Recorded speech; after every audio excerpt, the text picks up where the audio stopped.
ಮೈಸೂರು ಅರಮನೆ ಅಂಬಾವಿಲಾಸ ಅರಮನೆ ಎಂದು ಕರೆಯಲ್ಪಡುವ ಮೈಸೂರಿನಲ್ಲಿರುವ ಒಂದು ಅತ್ಯದ್ಭುತ ಅರಮನೆ. ಇದು ಮೈಸೂರು ಒಡೆಯರ್ ವಂಶದ ರಾಜನಿವಾಸ. ಈ ಮೈಸೂರು ಅರಮನೆಯನ್ನ ಎಷ್ಟು ಬಾರಿ ಕಟ್ಟಲಾಯಿತು ಅಂತ ನಿಮಗೆ ಗೊತ್ತಾ? ಒಡೆಯರರಸರು ಸ್ಥಾಪನೆಯಾದ ಕೆಲವು ವರ್ಷಗಳಲ್ಲಿ ಒಂದು ಅರಮನೆಯನ್ನು ಕಟ್ಟಿಸುತ್ತಾರೆ. 1638ರಲ್ಲಿ ರಣಧೀರ ಕಂಠೀರವ ನರಸರಾಜ ಒಡೆಯರ್ ಕಾಲದಲ್ಲಿ ಅದಕ್ಕೆ ಸಿಡಿಲು ಬಡಿದು ನಾಶವಾಗುತ್ತೆ. ಆಗ ಅದನ್ನು ಮರು ನಿರ್ಮಾಣ ಮಾಡಿ ಸರಿಪಡಿಸಲಾಯಿತು. ಆದ್ರೆ ಕೆಲ ವರ್ಷಗಳ ನಂತರ ಆ ಅರಮನೆ ಪೂರ್ತಿ ಹಾಳಾಗಿದ್ದರಿಂದ ಮುಂದೆ 1803ರಲ್ಲಿ ಮುಮ್ಮಡಿ ಕೃಷ್ಣರಾಜ ಒಡೆಯರ್ ಕಾಲದಲ್ಲಿ ಮರ ಮತ್ತು ಇಟ್ಟಿಗೆಗಳಿಂದ ಮತ್ತೊಂದು ಅರಮನೆಯನ್ನು ನಿರ್ಮಿಸಲಾಯಿತು.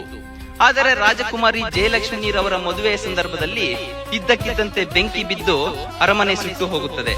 ಇದರಿಂದ ಅರಮನೆ ವಾಸಿಗಳು ಸಮೀಪದ ಜಗನ್ಮೋಹನ ಅರಮನೆಗೆ ಸ್ಥಳಾಂತರಗೊಳ್ತಾರೆ.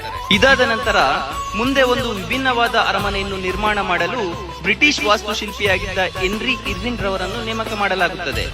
1897ರಲ್ಲಿ ಅರಮನೆಯನ್ನು ಕಟ್ಟಲು ಪ್ರಾರಂಭ ಮಾಡ್ತಾರೆ. 1912ರಲ್ಲಿ ನಾಲ್ವಡಿ ಕೃಷ್ಣರಾಜ ಒಡೆಯರ್ ರವರು ರಾಜರಾಗಿದ್ದಾಗ ಅರಮನೆ ಪೂರ್ಣಗೊಳ್ಳುತ್ತದೆ. ಇನ್ನು ಇಷ್ಟು ಬೃಹತ್ತಾದ ಅರಮನೆ ಕಟ್ಟಲು ಅಂದಾಜು ವೆಚ್ಚವಾದ ಹಣ 41,47,913 ರೂಪಾಯಿಗಳು. ನಾವು ಅರಮನೆ ಪ್ರವೇಶವಾದ ನಂತರ ನಮಗೆ ಕಾಣಿಸುವುದು ಬೊಂಬೆ ತೊಟ್ಟಿ.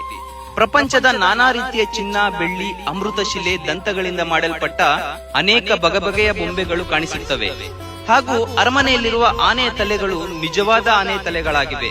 ಹೌದು, 1955ರಲ್ಲಿ ಬಂಡೀಪುರದ ಹತ್ತಿರದ ಹಳ್ಳಿಯ ಜನರಿಗೆ ತೊಂದರೆ ಕೊಡುತ್ತಿದ್ದವೆಂದು ವಿಷಯ ತಿಳಿದ ಮಹಾರಾಜರು ಆ ಎರಡೂ ಆನೆಗಳನ್ನು ಬೇಟೆಯಾಡಿ ಅವುಗಳ ತಲೆಯನ್ನು ಕತ್ತರಿಸಿ ತಂದು ಅರಮನೆಯಲ್ಲಿ ಅಳವಡಿಸಲಾಗಿದೆ. ಇನ್ನು ಅರಮನೆಯಲ್ಲಿ ವಿಶೇಷವಾದದ್ದೇನೆಂದರೆ ಚಿನ್ನದ ಅಂಬಾರಿ ಮೊದಲು ದಸರಾ ಹಬ್ಬಕ್ಕೆ ಸ್ವಯಂ ಮಹಾರಾಜರೇ ಕುಳಿತು ಮೆರವಣಿಗೆ ಮಾಡಲಾಗುತ್ತಿತ್ತು. ಆದರೆ ಈಗ ಅಂಬಾರಿ ಒಳಗೆ ತಾಯಿ ಚಾಮುಂಡೇಶ್ವರಿಯ ಮೂರ್ತಿಯನ್ನಿಟ್ಟು ಮೆರವಣಿಗೆ ಮಾಡಲಾಗುತ್ತದೆ. ಮತ್ತು ಈ ಅಂಬಾರಿಯನ್ನು ನವರಾತ್ರಿಯ ಸಮಯದಲ್ಲಿ ಮಾತ್ರ ಸಾರ್ವಜನಿಕರು ನೋಡಲು ಅವಕಾಶ ಸಿಗುತ್ತದೆ. ಇನ್ನು ಅರಮನೆಯಲ್ಲಿರುವ ದರ್ಬಾರ್ ಹಾಲ್, ಇಲ್ಲಿನ ಭವ್ಯವಾದ ಕಂಬಗಳು, ಚಿತ್ತಾರವನ್ನು ನೋಡೋಕೆ ನಿಜವಾಗಿಯೂ ಎರಡು ಕಣ್ಣುಗಳು ಸಾಲೋದಿಲ್ಲ. 1942ರ ಜಯಚಾಮರಾಜೇಂದ್ರರವರ ಕಾಲದಲ್ಲಿ ಅರಮನೆಗೆ ವಿದ್ಯುತ್ ದೀಪಾಲಂಕಾರ ಮಾಡಲಾಯಿತು. ಇಡೀ ಅರಮನೆಗೆ ಬರೋಬ್ಬರಿ 97,000ಕ್ಕೂ ಹೆಚ್ಚಿನ ಬಲ್ಬ್ಗಳನ್ನು ಅಳವಡಿಸಲಾಗಿದೆ. ಇಷ್ಟೊಂದು ವಿದ್ಯುತ್ತನ್ನು ಅರಮನೆಯಲ್ಲಿ ಬಳಸುತ್ತಿರುವುದರಿಂದ ಪ್ರತಿ ವರ್ಷ 80 ಲಕ್ಷಕ್ಕೂ ಅಧಿಕ ಕರೆಂಟ್ ಬಿಲ್ ಬರುತ್ತದೆ.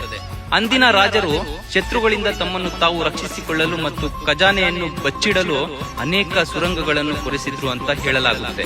ಮೈಸೂರು ಅರಮನೆಯಿಂದ ರಾಣಿ ಬಂಗಲೆಗೆ ಮತ್ತು ಅರಮನೆಯಿಂದ ಶ್ರೀರಂಗಪಟ್ಟಣಕ್ಕೆ, ಮತ್ತೊಂದು ಅರಮನೆಯಿಂದ ಚಾಮುಂಡಿ ಬೆಟ್ಟಕ್ಕೆ. ವೀಕ್ಷಕರೇ, ನೋಡಿದ್ರಲ್ವಾ ಮೈಸೂರು ಅರಮನೆಯ ಇತಿಹಾಸವನ್ನು? ನೀವು ಒಮ್ಮೆ ಮೈಸೂರು ಅರಮನೆಗೆ ಭೇಟಿ ನೀಡಿದ್ರೆ ದಯವಿಟ್ಟು ಕಾಮೆಂಟ್ ಮಾಡಿ.